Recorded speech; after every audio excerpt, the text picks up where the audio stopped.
Naitwa Reverend Tarus Kirionon, ni Chief Kaben Location, na Kaben Location inaboda East Baringo, inaboda West Pokot.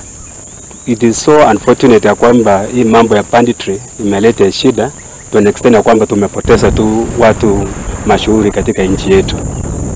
Otherwise katika mambo yote sisi kama Kaben Location tunataka ombi letu kuu ni kwamba amani irejee, tuishi na majirani zetu, watu wafanye kazi zao, na hata watoto wa kila mtu asomeshe watoto wake.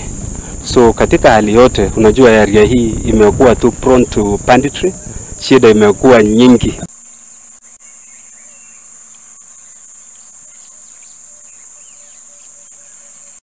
Na tugithie na mbere na makiria